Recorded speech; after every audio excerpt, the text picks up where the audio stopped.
যেতিয়া পঞ্চায়ত নিৰ্বাচন হ'ব, একাদশ মান শ্ৰেণীৰ 3খন পৰীক্ষাৰ যি প্ৰশ্ন কাকত ফাদিল হৈছিল তাৰো আমি পৰীক্ষা পাতিব লাগিব। পৰহি দিনাখন মই 29 তাৰিখে মই দুধনৈত গৈছিলোঁ। দুধনৈত এগৰাকী ছাত্ৰীয়ে মোৰ ওচৰত আহি ক'লে যে মামা, উচ্চতৰ মাধ্যমিক 2য় বৰ্ষৰ বাবে প্ৰস্তুতি হোৱাৰ সময়।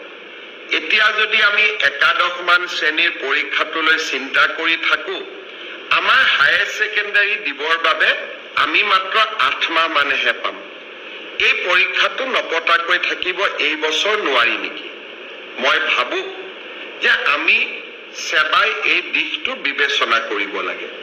যিয়ে নহওক কিয় 2খন বা 3খন প্ৰশ্ন কাকত বাকী ৰৈ গৈছে আৰু পৰীক্ষাটো যদি এপ্ৰিলৰ শেষত বা মে'ত আমি অনুষ্ঠিত কৰোঁ, ল'ৰা ছোৱালীবিলাকো টেনশ্যনত থাকিব আৰু তেওঁলোকে দ্বাদশ মান শ্ৰেণীৰ বাবে নিজক প্ৰস্তুতিও কৰিব নোৱাৰিব।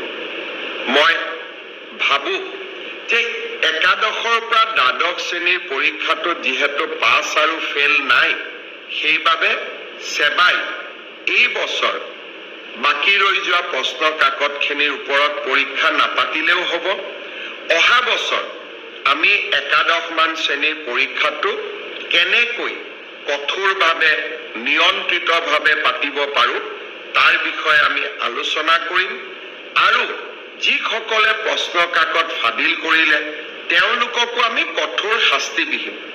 কিন্তু কোনোবা 2-এজন দুৰ্বৃত্তৰ বাবে গোটেই ছাত্ৰ ছাত্ৰী সমাজখন তেওঁলোকে টেনশ্যনত কিয় থাকিব লাগে? তাৰ যুক্তিও নাই। আনহাতে পঞ্চায়ত নিৰ্বাচন অনুষ্ঠিত হ'ব, মে' মাহত আমি পৰীক্ষা পাতিলে ল'ৰা ছোৱালীবিলাকে দ্বাদশ মান শ্ৰেণীৰ বাবে কেতিয়া প্ৰস্তুতি কৰিব? মই আমাৰ স্কুল এডুকেশ্যন বৰ্ডক অনুৰোধ কৰিম, শিক্ষা বিভাগক অনুৰোধ কৰিম, বিষয়টো যাতে আকৌ এবাৰ বিবেচনা কৰে, ছাত্ৰ ছাত্ৰীসকলক টেনশ্যনৰ পৰা আমি যাতে মুক্ত কৰি দিওঁ।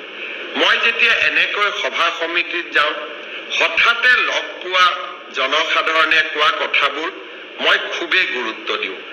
কাৰণ মুখ্যমন্ত্ৰী হ'লে সকলো কথা জানিব নোৱাৰি।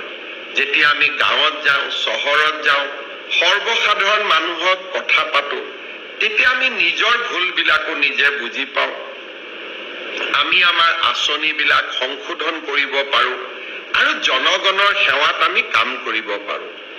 আমি দিছপুৰত বহি থাকিলে একাদশ মান শ্ৰেণীৰ ছাত্ৰ ছাত্ৰীসকল যিসকলে হায়াৰ ছেকেণ্ডাৰী পৰীক্ষা দিব লাগিব, ফাইনেল ইয়াৰৰ জীৱনৰ আটাইতকৈ মূল্যৱান পৰীক্ষা, তাৰ হয়তো আমি বেদনা বা তেওঁলোকৰ অনুভৱবোৰ বুজিবই নোৱাৰিলোহেঁতেন। দুধনৈত গৈ মোৰ ভাগিন ছাত্ৰীজনীৰ মুখেৰে শুনা কথাখিনি মোৰ মনত লাগিল যে ই যুক্তিৰ ওপৰত প্ৰতিষ্ঠিত। সেবাই নিশ্চয় এই দিশত বিচাৰ বিবেচনা কৰিব আৰু ছাত্ৰীসকলক প্ৰস্তুত হ'বলৈ সময় আৰু সুবিধা উলিয়াই দিব।